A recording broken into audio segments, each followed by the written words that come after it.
The year is 1698.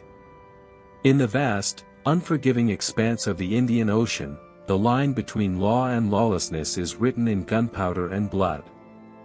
For Captain William Kidd, that line has just vanished forever. His ship, the Adventure Galley, becomes a floating instrument of chaos. Every splintered plank and every roar of the cannon is a step further away from the commission he once held so dear. This was not a sanctioned hunt for pirates, this was piracy itself. And in the heart of the storm, Kidd sealed his fate, trading a king's pardon for a king's ransom. But to understand the treasure, we must first understand the man. William Kidd was no common buccaneer born into a life of crime. He was a respected sea captain, a family man from New York, a pillar of his community. He moved in the highest circles of colonial society, a gentleman privateer who had made his name and his fortune serving the English crown. His past was one of honor, his future seemed assured. History, however, is a tide that turns without warning. A single voyage, backed by the most powerful men in England, would unravel this life of respectability and cast him as one of history's most infamous villains. The legend of his treasure was not born in fact, but in the fertile ground of his downfall. It is a story whispered in taverns and scrawled on the back of crumbling maps. A fortune beyond imagining, buried somewhere on a forgotten shore, waiting for centuries. Gold bars, silver pieces of 8, diamonds, and priceless silks from the East. This is not just a tale of lost riches. It is a chronicle of ambition, betrayal, and the moment a hero is recast as a monster.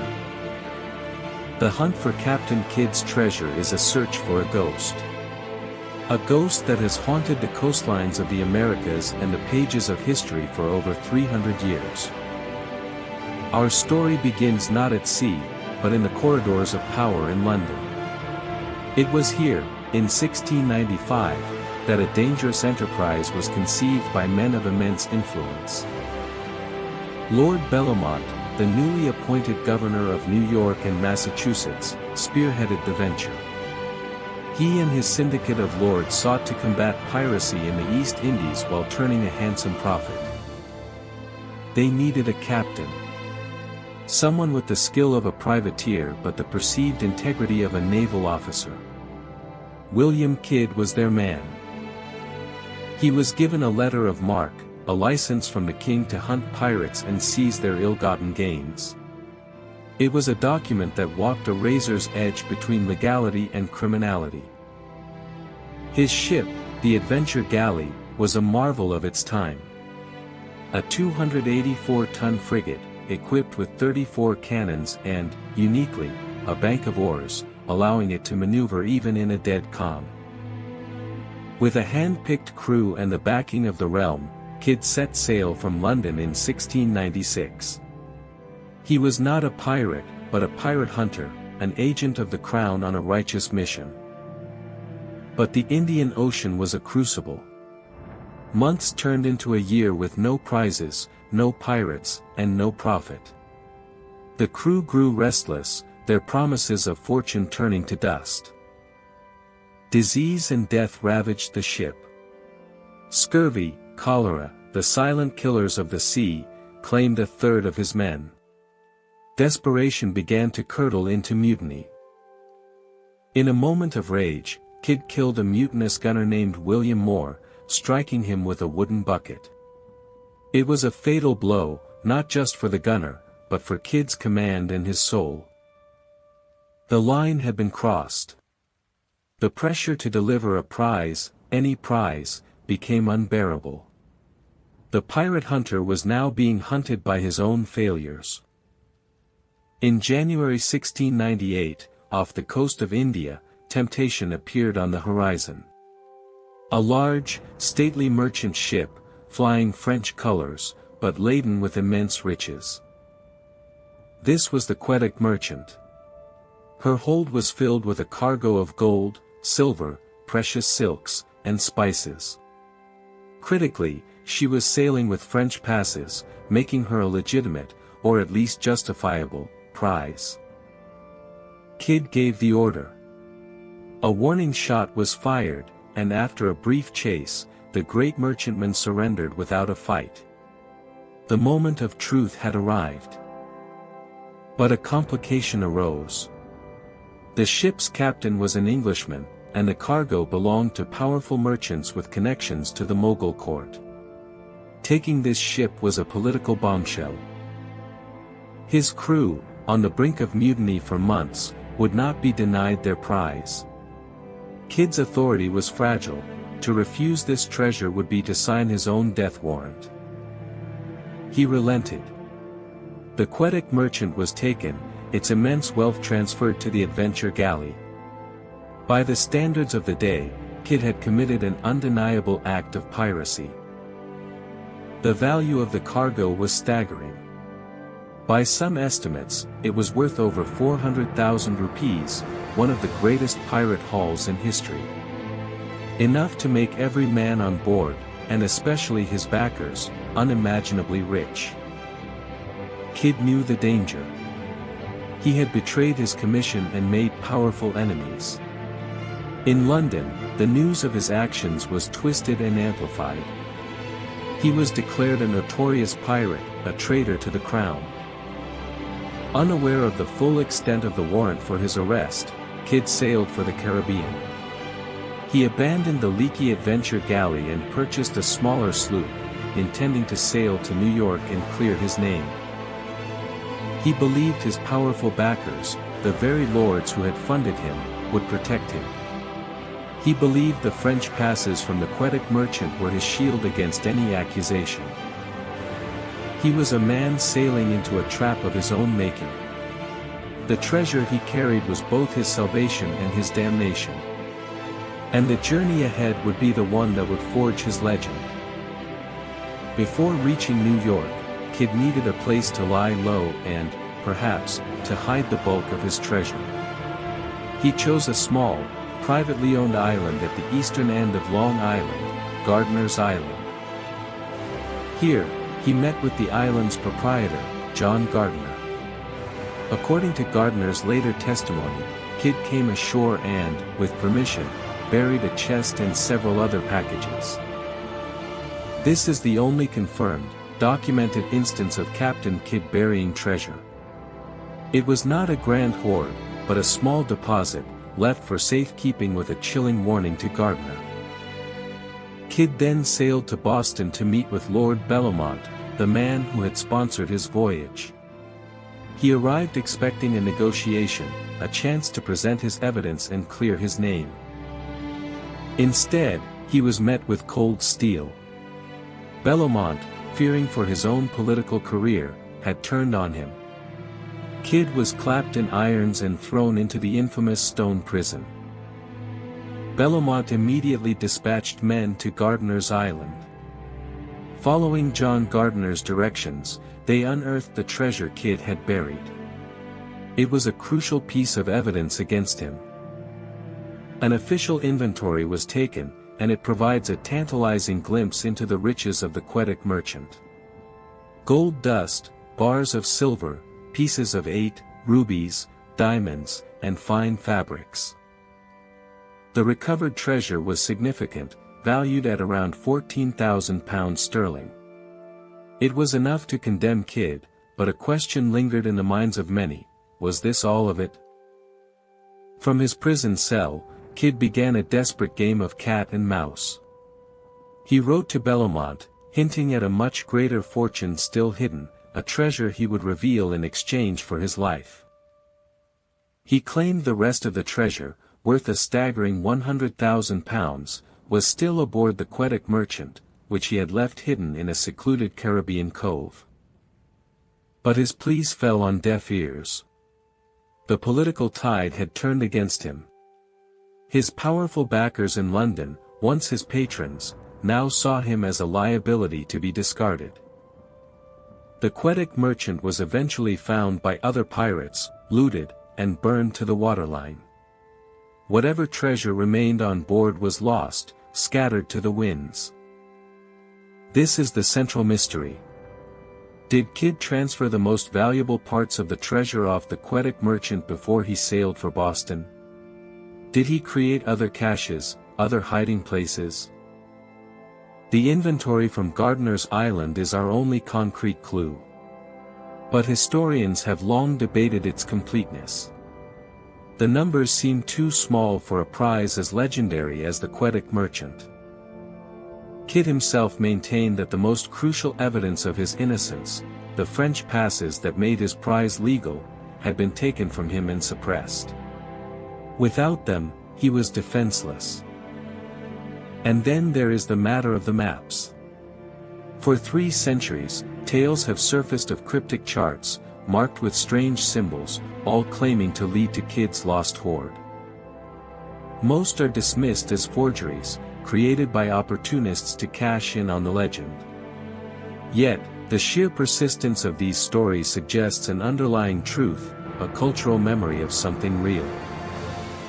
One particularly famous map, discovered in a piece of old furniture, created a treasure hunting frenzy in the 1930s. It was later exposed as a clever, but disappointing, hoax. The absence of a genuine map from Kidd himself is perhaps the most telling detail. He was an expert navigator. If he had hidden a treasure, he would not have needed an elaborate chart to find it again.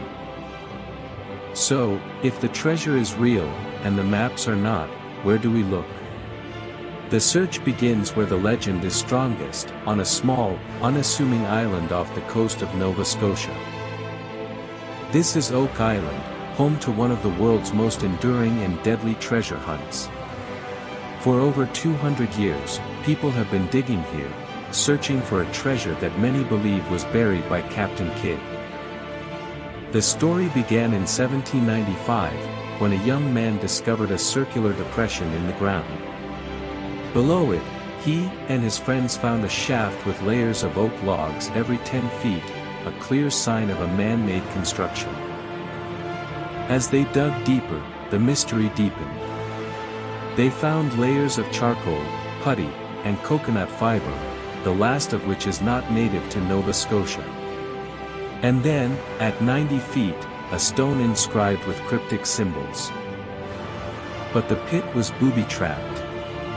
Elaborate flood tunnels, connected to the nearby sea, were designed to fill the shaft with water the moment the treasure vault was breached. It was a work of brilliant, devilish engineering. The connection to Kidd is circumstantial but compelling. He was known to have sailed these waters. The sheer complexity of the money pit suggests a mastermind with immense resources Kidd certainly had. Could Kidd have orchestrated this grand deception? Burying his treasure in a near-impenetrable vault, a final act of defiance against the world that had condemned him. Despite centuries of effort and millions of dollars spent, the main treasure of Oak Island remains elusive.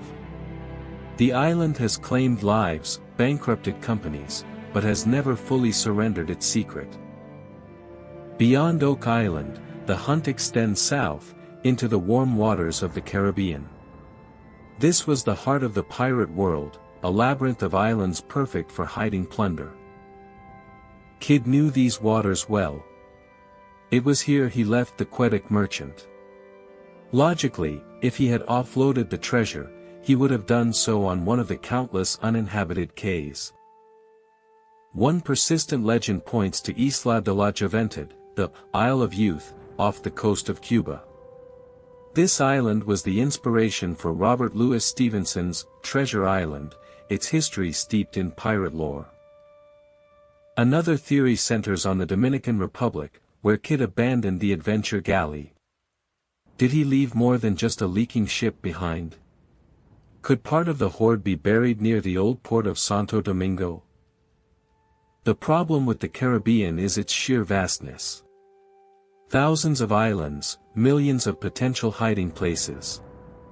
Without a map, the search is like finding a single grain of sand on an endless beach. But perhaps the most intriguing theories lie closer to home, in the soil of New England. These are the places Kidd knew best, the coastlines he sailed as a privateer and a resident of New York. Along the Connecticut River, local legends have been passed down for generations. Stories of a wealthy stranger who appeared in the late 1690s, burying a heavy chest on Clark's Island before disappearing forever. Further north, in Maine, tales persist of treasure buried on Jewel Island in Casco Bay. It is a place Kidd is known to have visited on his final, desperate voyage to Boston. Even on Long Island, not far from his confirmed burial on Gardiner's Island, other locations are whispered about. Cherry Tree Field on the Gardiner's estate, or the shores of Montauk. These local legends are fragmented, often contradictory. But they form a constellation of possibilities, a breadcrumb trail left in the collective memory of a region. Today, the search has entered a new era. The shovels and picks of the old-timers have been replaced by sophisticated technology. Science has joined the hunt. Ground-penetrating radar can peer beneath the soil, revealing anomalies, forgotten foundations, and perhaps, buried chests, without ever breaking ground. Magnetometers can detect ferrous metals, like the iron bands on a 17th-century sea chest. They offer a new way to scan vast areas quickly and efficiently. In 2015, this technology yielded a stunning discovery. Off the coast of Madagascar, marine archaeologists found a 121-pound silver ingot in the wreckage of a pirate ship. The wreck was initially believed to be Kidd's adventure galley. The discovery caused a global sensation. Had the lost treasure finally been found? But further investigation by UNESCO poured cold water on the find. The silver bar was determined to be 95% lead and from a much later period. The wreck was not the adventure galley. It was another false dawn in a long history of them. The hunt for Captain Kidd's treasure is a graveyard of dashed hopes and compelling, but ultimately unproven, theories. To understand why the legend endures, we must return to the man himself, and to his final days. In 1700, after a year in prison in Boston, Kidd was transported to England to face trial. He arrived not as a respected captain, but as a political pawn. His trial at the Old Bailey was a spectacle, designed from the start to produce one outcome, a guilty verdict. He was charged with piracy and the murder of his gunner, William Moore. Kidd, denied proper legal counsel, was forced to defend himself against the finest lawyers of the crown. His key defense rested on the French passes from the Quebec merchant, which he claimed would prove the seizure was legal. He pleaded with the court to produce them. The court claimed the papers were misplaced. In a stunning twist of historical irony, these same documents were discovered in a London archive over 200 years later, proving Kidd's claims had been true all along. But in 1701, without his evidence, Kidd's fate was sealed. The jury found him guilty on all counts. The sentence was death by hanging. On May 23, 1701, William Kidd was taken to execution dock in Wapping. It was a place of grim spectacle, where pirates were hanged at low tide, a warning to all who sailed the Thames. Even his death was a brutal affair. As the cart was pulled away, the rope snapped, and Kidd fell to the mud, alive. For a moment, some in the crowd believed it a sign of divine intervention. But there was no mercy. He was hauled back onto the platform, a new rope was fitted, and the sentence was carried out a second time. This time, the rope held. His body was then coated in tar and placed in a gibbet, an iron cage, left to hang over the River Thames for years. A gruesome, rotting monument to the wages of piracy.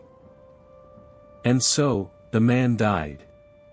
But the legend of his treasure was just beginning. His execution cemented his status as a king of pirates, and the lack of a recovered fortune fueled centuries of speculation. So where is it?